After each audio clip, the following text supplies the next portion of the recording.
24 января третий корпус Чеченского государственного университета посетили сотрудники Центра духовно-нравственного воспитания и развития. На встрече присутствовали Тахир Закараев, Исмаил Аль-Мурзаев, Сайхан Тисаев и помощник ректора имам мечети ЧГУ Сулим Паша Мисаев.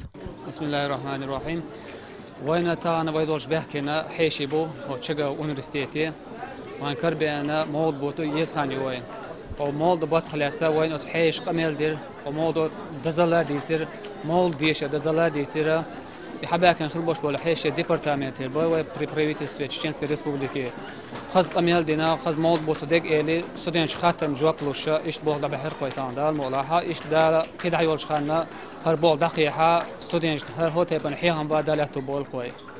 Главной обсуждаемой темой стал наступивший священный для всех мусульман месяц Рабиуль-Авваль, в который был рожден пророк Мухаммад, да благословит его Аллах и приветствует. Этот месяц содержит в себе день радости, благодати и надежды для верующих. Празднование рождения посланника Аллаха, да благословит его Аллах и приветствует, отмечается по мусульманскому лунному календарю в ночь на 12 число месяца Рабиуль-Авваль. Более точное его название – Мавлид ан-Наби, рождение пророка. Гости рассказывали студентам о жизни пророка, да благословит его Аллах и приветствует, о его семье и благих деяниях, совершенных им. Также в этот день в нашем вузе прошла встреча с председателем парламента Чеченской Республики Дуквахой Абдурахмановым, ректором ЧГУ Заурбеком Саидовым и президентом Академии наук Шахрудином Гапуровым. Выступая перед учащимися, председатель парламента отметил, что каждый молодой человек должен знать историю своего народа. Также он призвал всех не поддаваться некоторым ложным убеждениям, которые часто выкладываются в интернете и в некоторых социальных сетях. Шахрудин Гапуров рассказал о ходе реализации нового проекта, утвержденного Академией наук «История населенных пунктов Чеченской Республики». В его реализации активное участие могут принять и студенты-историки.